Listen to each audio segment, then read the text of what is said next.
itu kan sudah robotik. Nah ini kan agak-agak susah. Jadi kita melompatnya itu normal. Itu juga tidak hanya sekedar hanya membangun kekuatan, tapi juga adalah membangun habit.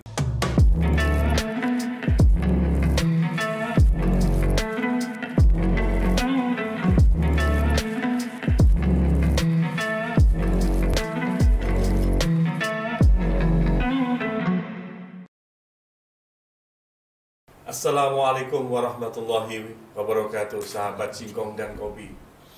Saya Haji Norman Fauzi, kembali kita ngobrol di podcast Jatim News Media.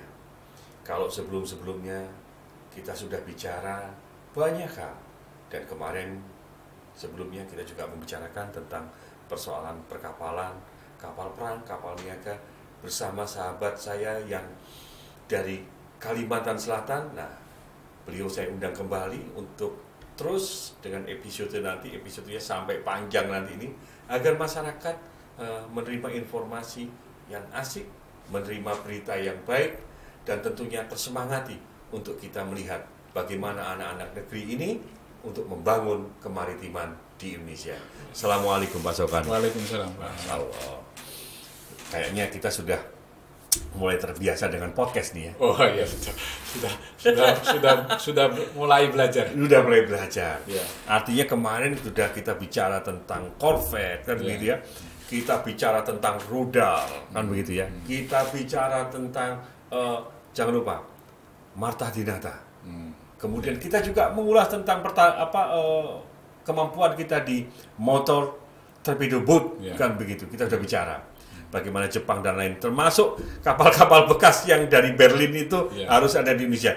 Saat ini kita bicarakan begini, kita bernostalgia sejenak, catatan sejarah bahwa Nusantara kita, pelaut-pelaut kita itu sudah tidak karu-karuan nyampenya.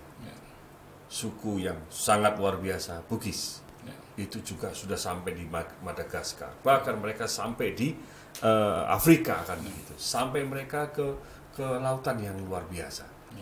Belum suku-suku yang lain kan begitu, termasuk juga kerajaan kita, kerajaan Mojopahit ini dinilai punya kemampuan angkatan laut yang luar biasa. Tentunya hari ini kita bicarakan bagaimana dengan angkatan laut kita, bagaimana kemaritiman kita kan begitu. Kalau dulu kompleks, perdagangan kita disokong dengan kemampuan transportasi. Sekarang bagaimana? Monggo dibuka kembali Pak Sokani. Ya, jadi kalau kita melihat bincang-bincang kita pada episode yang lalu kan itu, di mana Pak Habibie membuat cikal bakal lah. Sebenarnya itu cikal bakal itu menyambung sejarah tadi itu. Oh, luar biasa nih. Jadi contohnya tadi saya sampaikan. Sebentar. Ini dari mana Pak Sokani melihatnya ini? Jadi saya melihatnya kan jeli banget nih Pak Sokani ini. Jadi saya melihatnya begini. Tadi itu Bapak bercerita tentang sejarah. Betul. Sejarah kejayaan maritim Indonesia. Betul. Nah, sebenarnya itu jadi benang merah pada waktu Pak Habibie tadi itu membuat fondasi juga untuk industri perkapalan modern kan gitu. Contohnya Caraka Jaya. Caraka Jaya ya, itu kapal niaga. Ada yang semi kontainer, ada yang kargo gitu, kargo. Okay. Nah, itu berapa beratnya Pak itu Pak? Ada yang 3.500, ada yang 6.500 ton. Pada waktu itu kan itu untuk melayani antar pulau. Itu mestinya dengan jumlah yang sampai katakanlah mestinya secara ideal misalnya sampai 100, itu kan dilakukan Pak, dilayani dengan Indonesia Timur, Indonesia Barat maupun ini kan sudah dilayani dengan konsep Caraka itu. Caraka Jaya. Tapi tadi itu karena wilayah kita luas, jadi program saat itu mungkin belum mencukupi jumlah yang diproduksi oleh PT PAL maupun industri kapal-kapal swasta yang juga di-share oleh PT PAL untuk membangun kapal-kapal itu. Nah, demikian juga yang dulu EPB 57 kapal Itu juga kalau grand design-nya memang misalnya di Indonesia Timur dibuatkan 12. Di Indonesia Tengah ini dibuatkan 12. Di Indonesia Barat dibuatkan 12. Itu juga kan apa namanya tadi itu Pak, tercukupi kita untuk mengcover pengamanan laut kita. Nah, tapi kan sampai mulai di awal itu tahun 1987 sampai tahun 2002 itu kita baru nyampe 12, bukan 36 yang 12 di timur, 12 di tengah, 12 di, mestinya kan idealnya seperti berarti itu. Berarti cuma 3-3-3 kan gitu. Lebih ya, 4-4-4. Iya, secara itu seperti itu. Itu seperti itu. Makanya jauh kan pada waktu itu. Nah, sekarang kan ada program-program juga seperti ada tol laut yang program ini sebenarnya juga sudah tadi tuh sudah mengacu ke ini, maka sehingga kenapa harga pokok bahan baku dan sebagainya bisa jadi lebih murah sekarang di Papua dengan relatif stabil, bahkan hampir sama dengan harga di Pulau Jawa. Nah ini kan karena konsep tol laut tadi itu kan yang oleh pemerintahan yang sekarang. Tapi sebenarnya itu sudah masih sejalan lah untuk seperti kapal niaga. Nah ini juga kapal perang juga walaupun kita ada turun naik, ada pasang surut, tapi ini kan juga sudah kembali lagi ke jalan yang apa namanya yang diinginkan leluhur, cita-cita leluhur itu sudah mulai mengarah lagi ke arah sana. Menurut saya seperti itu Pak. Jadi terjadi memang benang merah yang tidak putus gitu. Ya, artinya Pak Saukani bahwa kita tidak bicara tentang 5.0, 4.0 ini di zaman dulu hanya dengan mengandalkan layar saja. Nenek moyang kita sudah sampai di mana-mana kan begitu. Nah posisi sekarang ini robotik, kemudian digital, kemudian elektronya yang luar biasa. Semestinya bangsa ini memiliki kekuatan yang cukup bagus karena geografi kita yang seperti itu. Tentunya kita membutuhkan kapal dagang yang bagus, kapal niaga yang bagus, kapal transportasi kita yang bagus. Termasuk yang tidak kalah pentingnya adalah kapal perang. Nah, tahapan-tahapan ini Pak Saikoni, untuk saat ini, khususnya kalau kita kapal niaga is okay lah ya, khusus untuk kapal tempur kita, yang dimiliki dan nantinya menjadi kebanggaan daripada tentara TNI kita, terutama Angkatan Laut, bagaimana? Jadi kalau tadi Bapak menyebutkan industri 4.0, itu sebenarnya kan tadi tuh kalau yang diikuti tadi itu dari roadmap-nya yang dari Pak Habibie, itu kan kita sebenarnya membentuk habit yang bagus. Jadi kita melompatnya itu normal. Melompatnya itu normal. Itu juga tidak hanya sekedar hanya membangun kekuatan. Oh kita mampu dari kelas ini, tapi juga adalah membangun habit. Karena kita kan bekerja langsung. Nah kalau nanti industri 4.0 itu kan sudah robotik ya.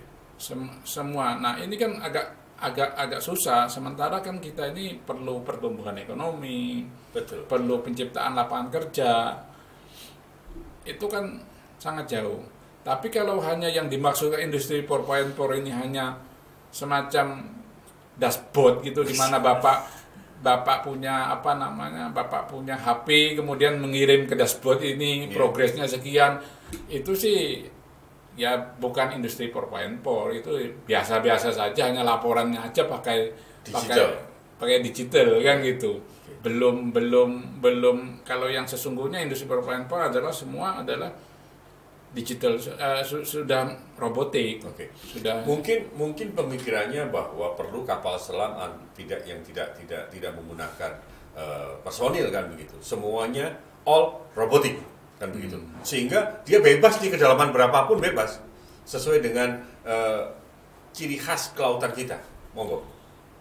Ya kalau riset sih memang bisa di situ Pak. Tapi kan untuk membuat suatu produk industri kan mungkin masih jauh ya.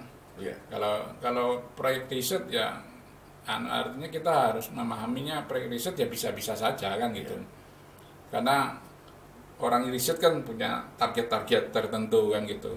Tapi kalau tadi itu yang Bapak sampaikan produk industri, ini kita sudah ada ancaman ini di sini kan gitu lah. Itu kapalnya sudah harus ada kan gitu. Artinya kalau kita selalu riset terus, kemudian anggaran riset terserap kan begitu, sehingga kapal selamnya yang lain sudah pada datang, sudah pada bermain di sini.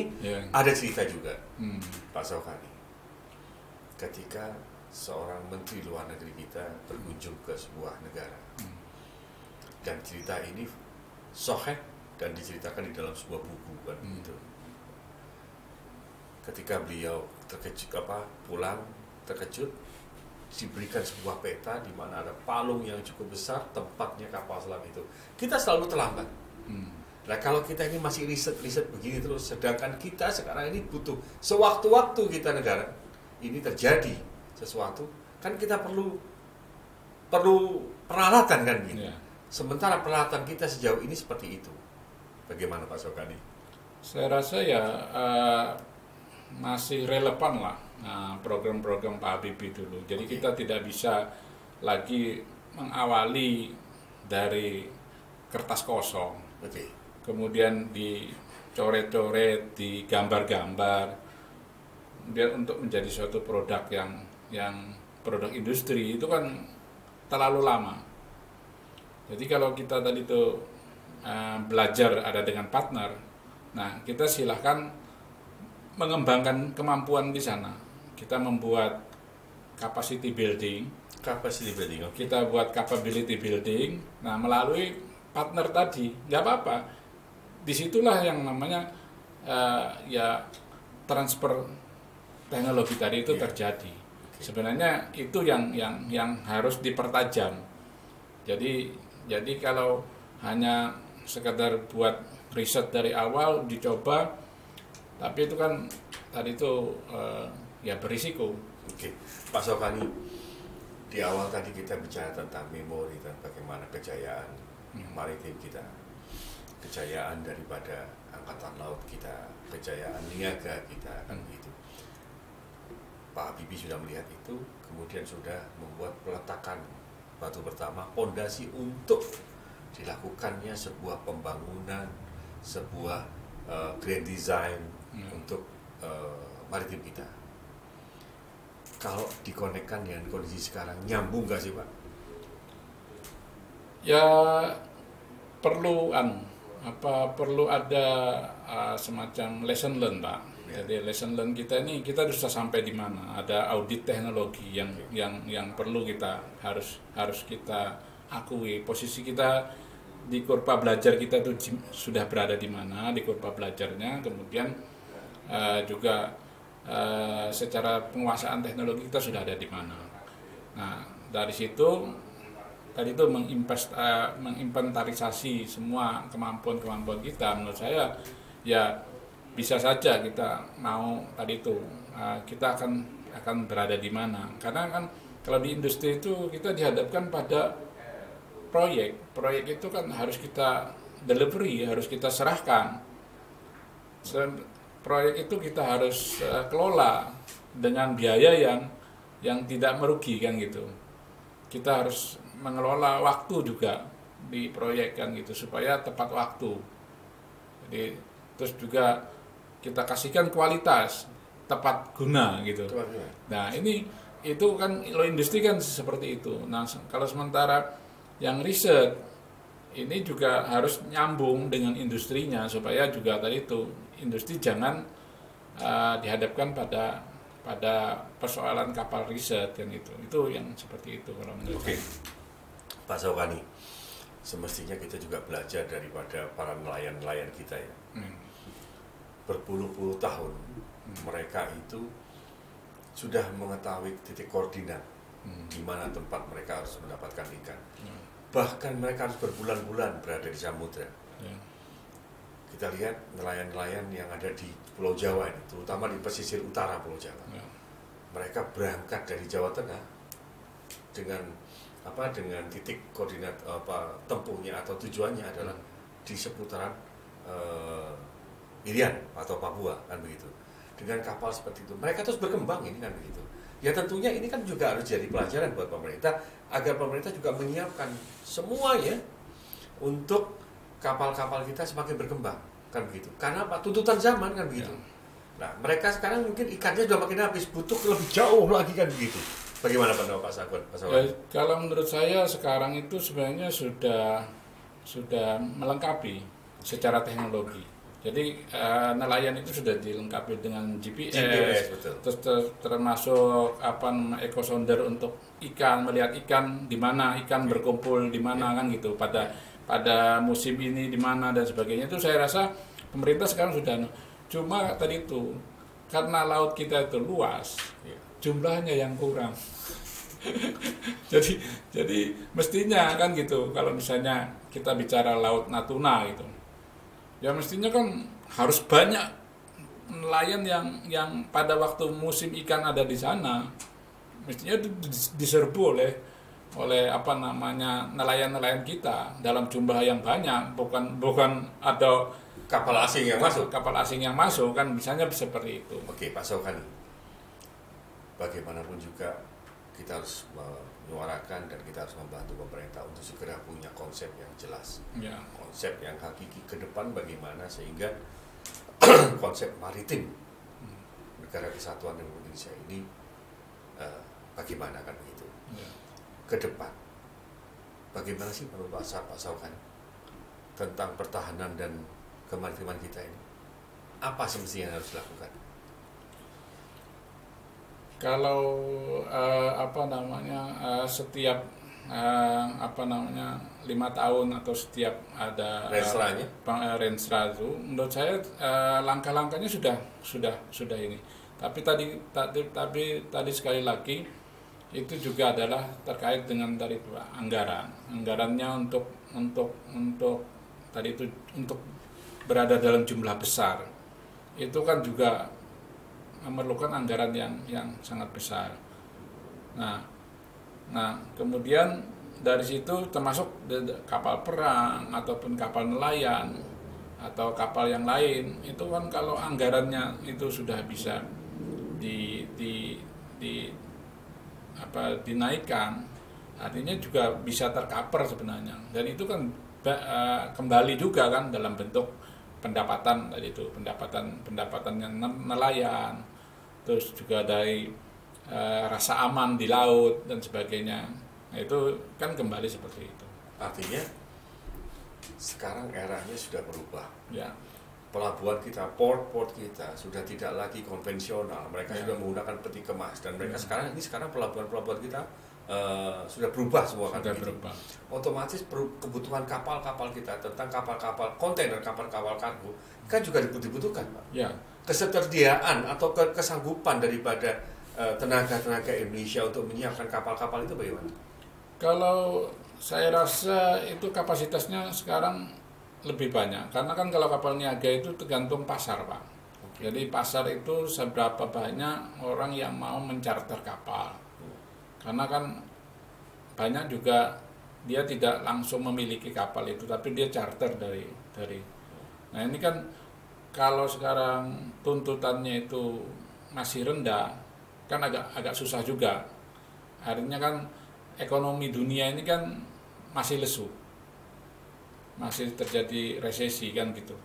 Dulu kita pernah di PT PAL itu ikut booming kapal niaga tadi itu, yang saya sampaikan tadi itu, kita mulai dari kapal kecil sampai kapal besar, dan kita bahkan punya 50.000 itu ada produk unggulan di dunia pelayaran kan gitu.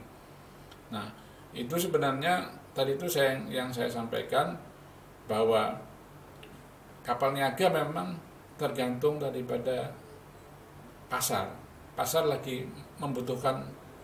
Bahkan sekarang di Cina, di Korea banyak galangan kapal yang terlalu fokus ke kapal-kapal niaga, itu banyak yang bangkrut.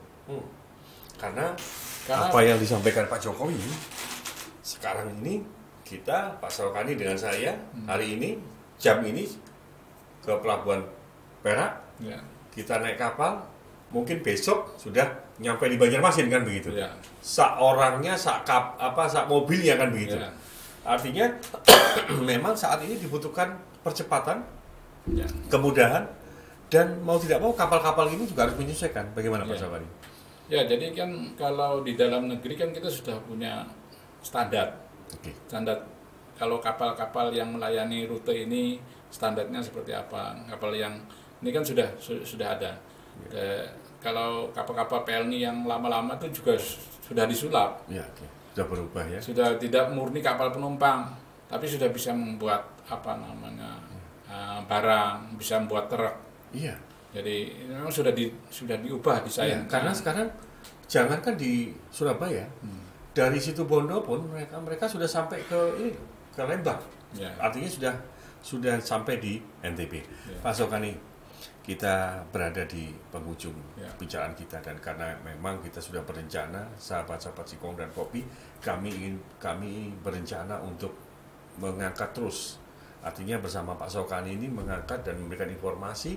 Nantinya akan kami hadir terus Singkong dan Kopi membahas tentang kapal, tentunya sesuai dengan kapasitas keilmuan daripada Pak Sokani. Tetapi yang ingin saya sampaikan kepada sahabat Singkong dan Kopi, beliau pernah ke Manila, beliau pernah berhasil memenangkan tender untuk pembangunan kapal perang, di mana beliau sendiri yang waktu itu ikut di Filipina, di Manila, beliau telah berhasil, dan ini adalah prestasi anak bangsa untuk membangunkan kapal perang untuk negara tetangga. Pak Sokani, mohon diceritakan bagaimana Jadi awal mulanya sampai ini juga berhasil, dan sampai kita ke delivery daripada kapal perang. Kapal perang jenis apa, kemampuannya bagaimana, senjatanya apa saja, monggo silakan. Jadi pada waktu itu saya salah satu anggota tim kita untuk mengerjakan kapal pesanannya Angkatan Laut Indonesia. Jadi namanya kapal LPD, Landing Platform Dock. Oke. Nah, dari situ kita menyelesaikan 2 kapal. Kemudian setelah dia lihat hasilnya yang kita bangun kapal LPD tadi itu, ada Angkatan Laut dari Filipina tertarik. Oh, karena apa? Karena dia tertarik karena sebenarnya perairan Filipina itu sama dengan